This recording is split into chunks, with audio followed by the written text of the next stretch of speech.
Baik teman-teman, selamat datang kembali. Pada kesempatan kali ini saya akan membahas analisa saham mingguan ya untuk 7 saham yang berhubungan dengan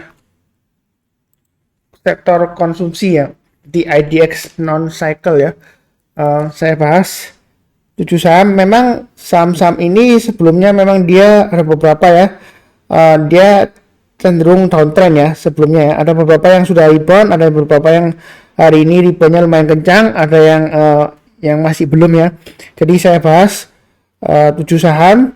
Mudah-mudahan hari ini kan tanggal 21 Juni ya saya bahasnya ya 8.32 malam ya. Jadi mulai besok 22 Juni sampai dengan 30 Juni itu ada kurang lebih 7 hari bursa ya.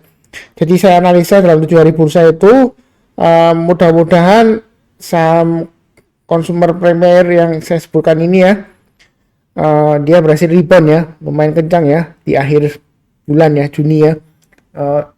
Baik saya lihatkan dulu untuk grafiknya ya, weekly-nya ya. Karena kita kan di sehari Senin ya awal minggu ya, sebenarnya kalau lihat weekly chart sih masih belum ada kesimpulannya ya, karena masih panjang Pak Sunar kalau dibahas sekarang ya. Saya bahas sekarang aja karena biasanya tugas saya akhir minggu itu pembahasan analisa saham mingguan cukup banyak ya. Jadi mumpung ada kesempatan, dia juga rebound, siapa tahu bermanfaat ya. Jadi saya bahas langsung. Ini kalau kita lihat ya, INDF secara mingguannya dia testing area Fibonacci retracement 78,6%. Kenapa di sini INDF cukup menarik? Karena kalau kita lihat di sini ya, dia memang koreksi sampai Fibonacci retracement 78,6%. Kemudian minggu depannya dia berhasil rebound ya, seperti itu ya. Jadi besar kemungkinan ya untuk INDF ini selama dia bertahan di atasnya 5750, dia masih ada kemungkinan untuk breakout naik ke atas Fibonacci retracement 61,8% ya. Jadi kalau kita perhatikan di sini untuk INDF ya, Pak Sunar, kalau untuk INDF kalau yang sudah punya pasang trailing stopnya di mana ya? Jadi pasang aja trailing stopnya di 6000 dan 5750 stop loss maksimum ya. Itu bagi yang sudah punya atau sudah buy INDF ya. Kemudian Pak Sunar, kalau belum buy INDF itu kira-kira buy-nya di mana? Sebenarnya ya kalau INDF secara mingguannya dia masih potensial rebound ya selama di atas 5750. Kalau mau buy sekarang boleh-boleh saja, saran saya jangan terlalu banyak ya, sedikit aja, nanti dengan catatan kalau turun di banyak 6000 dan 5750 jual dulu ya. Kalau dia berhasil naik lagi ke atas 6125 boleh tambah lagi ya. Targetnya berikutnya di mana Pak Sunar? Dia akan berusaha untuk breakout ke atas Fibonacci retracement 61,8%. Jadi kalau dia berhasil breakout ke atas Fibonacci retracement 61,8% di atas 6250, maka target berikutnya adalah kemudian kemungkinan besar adalah di Fibonacci retracement 50%-nya ya, kurang lebih di sekitar angka 6600. Jadi di sini ini area yang saya sudah sebutkan sebelumnya, garisnya mungkin terlalu banyak ya coret-coretnya ya, saya hilangkan beberapa aja supaya gak bingung ya. Jadi kalau mau buy sekarang boleh-boleh saja, tapi jangan terlalu banyak ya, saya bilang ya, karena dia masih di bawah Fibonacci retracement 61,8% ya. Di bawah 6250 dia memang cenderung masih resiko ya. Kalau mau buy ambil sekarang sih boleh-boleh saja, asalkan pasang stop lossnya di 6000 dan 5750 ya, tapi jangan terlalu banyak. Naik lagi ke atas 6125 buy, naik lagi ke atas 6250 buy, naik lagi ke atas 6350 buy. Jadi belinya bertahap aja ya. Mudah-mudahan target price-nya sampai akhir tahun ya, maksimum ya akhir tahun ya. Biasanya di bulan September atau Oktober ya, dikasih sampai 6825. Itu untuk INDF ya. Oke, berikutnya untuk analisa saham mingguan untuk ICBP ya. Indofood CBP sukses makmur. Kalau kita lihat di sini jauh ke belakang ya. Sebenarnya ini kurang lebih area supportnya sudah jauh ya. Ini beberapa tahun yang lalu ya, mulai awal dari 2017 dia turun-turun. Sebelumnya dia turun-turun, kemudian dia bertahan di atasnya ya, lama ya, sama tahun 2017. Nah kali ini dia testing area ini ya, kurang lebih 7625. Jadi ya sudah punya, pasang aja trailing stopnya ya, atau stop lossnya di area ini. Saya sudah bahas di analisa saham harian juga ya. Jadi sekilas saja, pasang stop lossnya di 7800 dan 7625 gitu ya. Kalau buy sekarang sebenarnya sih boleh-boleh saja, asalkan pasang stop lossnya 7800 dan 765. Tapi belinya jangan terlalu banyak. karena dia masih resiko ya, dia breakdown di bawahnya 8.300. Jadi intinya kalau masih di bawahnya 8.300 itu sebenarnya masih resiko ya. Minimal paling cepat ya itu baiknya tunggu kalau dia berhasil naik ke atas 8.050. Kalau mau beli langsung sekarang boleh nggak masalah ya, boleh aja nggak masalah, tapi jangan terlalu banyak, asalkan pasang stop lossnya di 7.800 dan 7.625. Kalau naik lagi ke atas 8.050 tambah lagi boleh masalah, boleh naik lagi ke atas 8.300 tambah lagi boleh.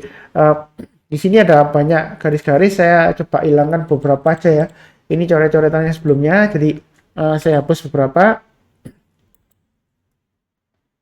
supaya nggak bingung ya. Bentar. Jadi saya sesuaikan aja ya dengan kondisi terakhir ya. Jadi kurang lebih seperti ini ya. Ini untuk ICBP ya. Jadi analisa saham mingguannya. Jadi kita kembali ke harian ya. Jadi kalau naik lagi ke atas 8.300 boleh buy, tambah lagi ya. Naik lagi ke atas 8.500 tambah lagi. Naik lagi ke atas 8.700 tambah lagi. Mudah-mudahan target 8.925 tercapai ya, minimal ya.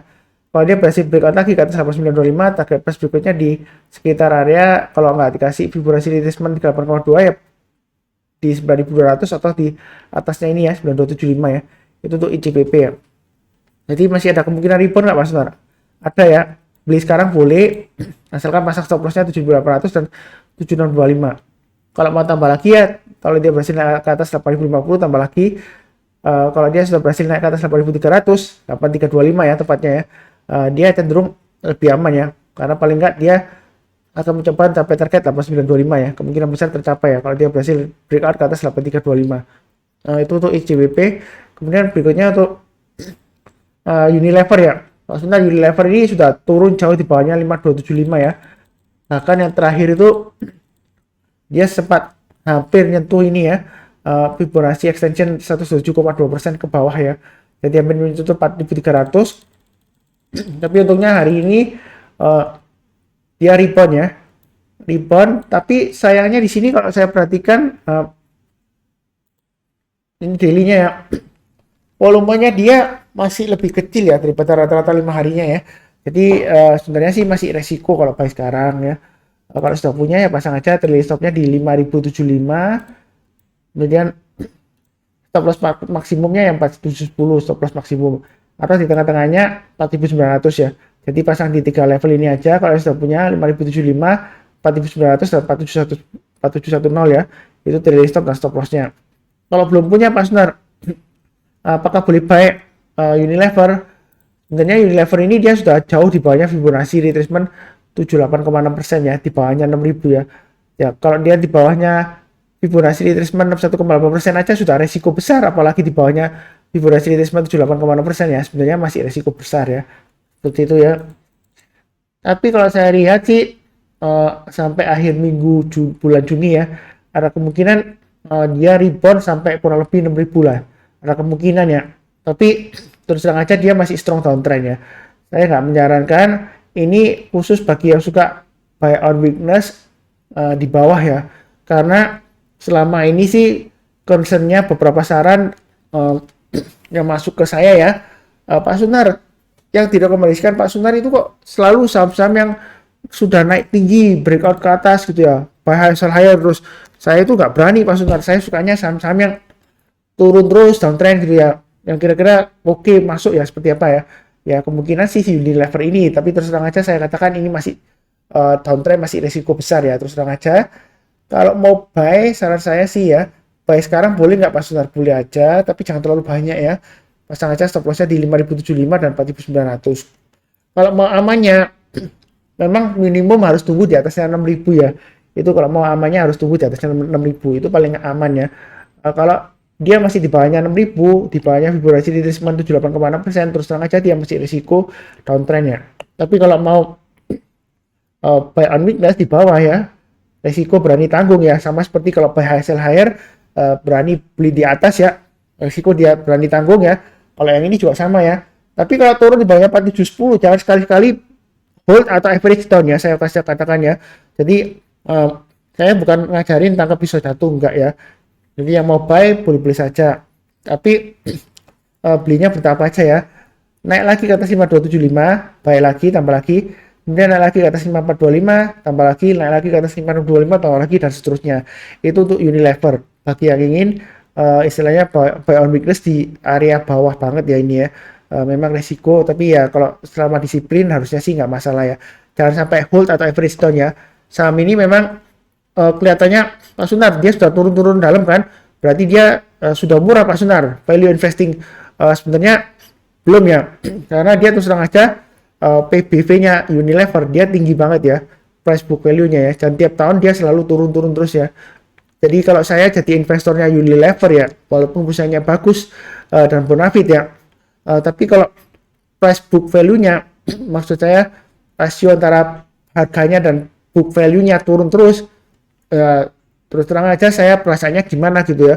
Sudah beli sekarang tahun beberapa tahun yang lalu, kok sekarang malah turun terus value-nya gitu ya, secara rasio dari price-nya gitu ya. Ya, seperti itu ya. Jadi kalau turun di bawahnya 4710, jangan sekali-sekali hold atau average down ya. Kalau misalnya buy sekarang spekulasi buy ya. Itu untuk Unilever. Oke, berikutnya untuk weekly-nya main sebenarnya dia testing area ini ya, 700-an ya. Ini sudah saya gambarkan sebelumnya ya.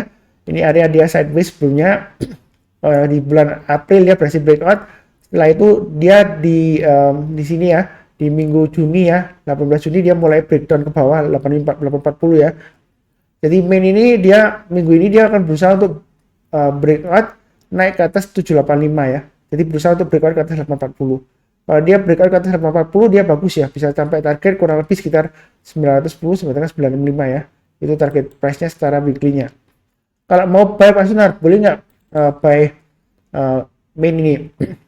Kalau mau spekulasi buy, boleh-boleh aja ya. Termasuk yang sudah punya juga ya, pasang aja stop loss-nya di 750 dan 720. Tapi belinya jangan terlalu banyak ya. Lebih baik sih menurut saya sih tunggu aja kalau dia naik ke atas 785 lah ya.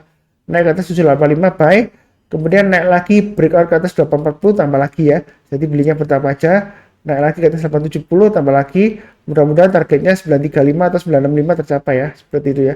Jadi area yang saya kasih garis-garis merah ini boleh dijadikan acuan untuk average up ya. Jadi kalau mau tambah lagi boleh di level-level yang saya sudah berikan di sini ya. Misalnya dari 785 ke 840 ya. Kalau mau tambah lagi di tengah-tengahnya Pak Sunar, kira-kira tambahnya di mana gitu ya. Pakai acuan ini aja ya. Ini adalah swing high-nya tanggal 12 Maret ya, di 805. Jadi naik ke atas 785 buy, naik ke atas 805 tambah lagi. Kalau dia berhasil breakout ke atas 840, target price berikutnya adalah 870, 910 dan 935 ya. Itu kurang lebih level-levelnya ya untuk main. Berikutnya untuk Mior ya, Mayora Indah Tbk. Ini adalah area buy on weakness yang sudah pernah saya sebutkan ya, di Fibonacci retracement 38,2% ya. Jadi hari ini dia rebound ya, setelah sebelumnya dia turun dalam. Nah Pak Sunar, ini reboundnya sementara atau dia bakalan turun lagi Pak Sunar? Memang dia masih risiko ya, tapi kalau kita perhatikan di sini sebenarnya dia masih, kalau kita tarik garis panjangnya ya, mulai dari masa pandemi yang tahun lalu ya dia bangkit sampai high puncaknya ya, sebenarnya dia sekarang masih berada di sekitar area Fibonacci retracement 38,2%. Seperti itu ya. Jadi sebenarnya walaupun dia downtrend, tapi downtrendnya itu nggak parah banget ya, nggak separah seperti Unilever ya, seperti itu ya. Jadi yang sudah punya bagaimana Pak Sunar? Yang sudah punya pasang aja trailing stopnya atau stop lossnya ya, itu pasangnya di sini ya. Kalau kita perhatikan low-nya hari ini kan 2270. Kalau 2270 terlalu jauh, kalau mau trailing stop di tengah-tengahnya, pasang aja di area 2300 ya. Jadi yang sudah punya pasang aja stop lossnya di 2300 dan 2270. Kalau mau spekulasi buy Pak Sunar, boleh nggak Pak Sunar buy? Sebenarnya kalau buy on weakness sekarang boleh-boleh saja, asalkan pasang stop lossnya di 2300 dan 2270. Tapi saran saya buy-nya jangan terlalu banyak ya, terus terang aja, karena dia walaupun dia sebenarnya masih bagus ya, karena dia masih di atasnya Fibonacci retracement 38,2% ya, tapi dia masih downtrend ya, dan terakhir dia turunnya lumayan tajam ya. Jadi belinya bertahap aja. Kalau buy sekarang, nanti kalau dia berhasil naik lagi ke atas berapa Pak Sunar, kalau tambah lagi 2410. Jadi kalau dia naik ke atas 2410 boleh tambah lagi, atau kalau yang buy sekarang takut ya tunggu aja, kalau dia breakout ke atas 2410 tambah lagi ya buy ya. naik ke atas 2460 tambah lagi, kemudian kalau berhasil breakout ke atas 2510 kemungkinan besar ini dikasih ya 2660 ya. Jadi ini sebelumnya dia sideways areanya ya antara 2510 sampai dengan 2660. Jadi belinya bertahap aja. Kalau dia mulai rebound ke atasnya 2410 ya kalau mau amannya, kemudian 2460 tambah lagi, 2510 tambah lagi, dan seterusnya. Ini adalah level-levelnya kalau mau tambah lagi atau average up ya, dan juga untuk pemasangan trailing stopnya atau stop lossnya gitu ya. Belinya bertahap aja, jangan terlalu banyak ya, jangan terlalu agresif karena volumenya masih kecil ya. Tapi kalau kita lihat di sini akumulasi asing sih lumayan bagus ya untuk di saham Mior ini ya. Sebenarnya kalau saham Mior kemudian Unilever ini kalau akumulasi asing sih dia lumayan bagus ya seperti itu ya. Walaupun harganya turun-turun terus ya seperti itu ya. Ya terus terang aja kalau lokal jual ya yang beli asing gitu ya kebanyakannya. Kalau dia lokalnya net sell ya, berarti yang net buy ya berarti asing gitu ya. Seperti itu. Oke, berikutnya untuk ULTJ ya. ULTJ ini memang sahamnya sideways Pak, sebentar nggak kemana-mana gitu. Jadi yang suka saham santai ya seperti ini ya, ini salah satunya adalah ULTJ ya. Jadi kenapa sih saya kok bahas ULTJ ya? Ya pertama ya, sehingga saya dulu pemiliknya dia buybacknya di harga yang lumayan tinggi ya, kurang lebih 1.500-an lebih ya Pak saya ya. Sampai 1.600 juga dia buyback kalau nggak salah ya. Dan buybacknya pemiliknya itu dia lumayan gede ya, nilainya triliunan ya. Jadi makanya harganya sih lumayan terjaga di atas 1.500 ya, walaupun pernah turun sampai low-nya di sini dia pernah turun sampai di level sebentar ya 1490 ya kalau nggak salah di sini ya. Sebentar saya lihatkan low-nya ya. 1.500 ya. Jadi selama ini dia terjaga di 1.500 ya. Jadi kalau yang mau buy ULTJ ya, boleh sih, karena ini dekat banget dengan supportnya 1.500 cukup kuat ya. Asalkan kalau dia turun di bawahnya 1.515 dan 1.500 ya, lebih baik jual dulu. Itu yang boleh, yang sudah punya atau kalau langsung mau buy ya, silakan. Kemudian kalau dia berhasil naik ke atas 1.560, boleh tambah lagi nggak Mas? Boleh ya. Maka target berikutnya adalah Fibonacci retracement 50% di sekitar 1.600. Kalau dia breakout lagi boleh tambah lagi Pak Sunar, boleh. Target berikutnya di 1625. Itu untuk ULTJ ya. Di setahu saya sih bisnisnya masih cukup kuat ya seperti itu ya. Walaupun dari tahun ke tahun saingannya makin berat ya setahu saya ya. Untuk produsen susu ya seperti itu ya. Susu kemasan ya. Tapi setahu saya produknya ULTJ nggak cuma susu ya. Ada lagi minuman lainnya ya seperti itu ya. Dan mudah-mudahan kedepannya dia ada progres bagus sehingga harganya berhasil naik lagi ke masa kejayaannya ini ya, di sekitar 2000-an ya, di tahun 2020 ya. Mudah-mudahan aja. Kalau kita lihat secara garis besar ya, saham ULTJ ini sebenarnya sih masih istilahnya boleh dibilang layak lah disimpan untuk jangka panjang ya. Karena kalau saya lihat dari 2013 walaupun dia sempat sideways lama gitu ya, tapi kalau disimpan sih dia kenaikannya sih masih lumayan lah, nggak mengecewakan ya, walaupun mungkin gainnya nggak seberapa ya seperti itu ya. Tapi kalau kita lihat sih sejauh ini sih dia cukup bagus lah seperti itu ya. Cuma ya gitu, pergerakan harganya dia tergolong dalam kategori very slow gitu ya. Tapi untuk di trading card sih lumayan asik ya. Jadi kalau dia breakout naik ke atas 1.600, kalau turun lagi ke bawah 1.500, kita tunggu lagi di area 1.500-an ya, terus dikasih gitu ya. Jadi kalau kita istilahnya TikTok ya, dari sini ke sini buy dekat dengan 1.500 buy, kalau dia gagal naik ke atas 1.500 turun ke bawah ya langsung sell ya, tunggu lagi di bawah 1.500 ya. Ya lumayan ya 1.500 1.600 gitu ya, kayak seperti pingpong ya. Ya mudah-mudahan aja dia berhasil breakout ke atas 1.700 ya untuk ULTJ gitu ya. Kemudian berikutnya untuk CAM ya. Jadi CAM ini kalau kita perhatikan dia hari ini sih dia masih berhasil rebound ya. Tapi di sini kita lihat ada resisten yang dia harus tembus ya. Di sini adalah 264 ya. Sebenarnya kalau mau buy atau yang sudah punya ya, yang sudah punya pasang aja trailing stopnya di 258 dan di level low-nya hari ini ya, 248 ya, seperti itu ya. Jadi sebenarnya sih dia masih cukup bagus ya, karena dia masih bertahan di atasnya Fibonacci retracement 61,8%. Jadi sudah punya, pasang aja stop lossnya di 258 dan 248. Kalau belum punya Mas Sunar, boleh buy nggak Mas Sunar? Boleh aja, asalkan pasang stop lossnya di 258 dan 248. Kalau dia berhasil naik ke atas 264 Mas Sunar, boleh buy. Tambah lagi boleh ya. Jadi pasang automatic order aja, naik ke atas 274, pasang lagi automatic order buy. Dia naik ke atas 284, kemungkinan besar dia akan berhasil breakout ke atas Fibonacci retracement 38,2% ya. Kalau dia naik ke atas Fibonacci retracement 38,2%, jadi saya tariknya jauh ya, dari sini sampai sini ya Fibonacci retracementnya ya. Kalau dia naik ke atasnya Fibonacci retracement 38,2%, boleh tambah lagi Pak Sunar, boleh ya. Naik ke atas 284, target price berikutnya adalah kurang lebih sekitar 300-an di sini ya. Ini adalah ekor panjangnya ya. Kalau dia breakout lagi ke atas ya, kemungkinan besar dia breakout ke atas 320 ya, seperti itu ya. Tapi menurut saya sih kedepannya bagaimana Pak Sunar? Apakah masih ada peluang ke 380?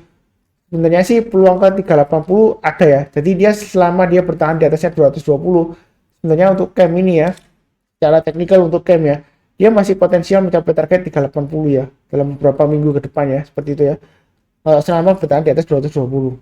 Jadi saya sih masih ada harapan ya. Walaupun kecenderungan kalau lihat mingguannya Pak Sunar, ini volumenya makin mengecil gitu ya. Tapi yang di sini menariknya ya, akumulasi asing besar banget ya, naik ya gini ya, akumulasi asing ya. Jadi walaupun volumenya kecil, asing kelihatannya mulai akumulasi ya, seperti itu ya. Tapi kita jangan lihat dari asingnya ya. Ya saya cuma bilang asing aja ya, siapa tahu ada yang tertarik beli gitu ya. Ya mudah-mudahan harganya naik ke atas. Syukur-syukur kalau bisa panen sampai 380 ke atas ya. Kalau dia berhasil breakout ke atas 380 ke atas ya, ini targetnya dia bisa digoreng naik tinggi ya sampai sekitar 450 ya berikutnya ya. Yang realistisnya aja ya. Jadi naik ke atas 380, naik berikutnya 450. Naik lagi ke atas 450, berikutnya 515. Naik lagi ke atas 515, berikutnya kemana? Daerah sekitar ini ya. Saya kasih sekitar 635. Jadi di komentar di video ya, biasanya ada tanya, Pak Sunar, saham yang untuk jangka panjang kira-kira yang bagus apa? Saya rasa sih ya, untuk cam ini masih potensial bagus ya kalau disimpan untuk 1-2 tahun ke depan ya. Mudah-mudahan aja ya. Walaupun memang bisnisnya susah ya. Saingannya es krim sekarang banyak banget ya. Merek-merek lain dan jauh lebih murah daripada Campina ya. Seperti itu ya. Ini tapi Campina itu setahu saya mereknya sudah lama banget ya. Sudah saya sejak dari kecil dulu Campina sudah terkenal ya. Tapi sekarang dia saingannya memang berat ya. Ya kita fokus aja ke pergerakan harganya aja ya. Pokoknya selama di atas 220, menurut saya sih masih ada kemungkinan untuk breakout ke atas 380 ya untuk cam ya. Kurang lebih sekian ya untuk 7 saham untuk analisa mingguan, saham mingguan ya untuk periode 22 Juni sampai dengan 30 Juni 2021. Jangan lupa subscribe dan like ya. Juga jangan lupa komen ya. Jadi kalau ada saran atau pertanyaan silahkan komen. Terus kalau ada teman atau keluarga yang trading atau investing ya, silahkan dibantu kenalkan channel Saham Profit ya. Kurang lebih sekian, terima kasih banyak, jaga kesehatan selalu ya.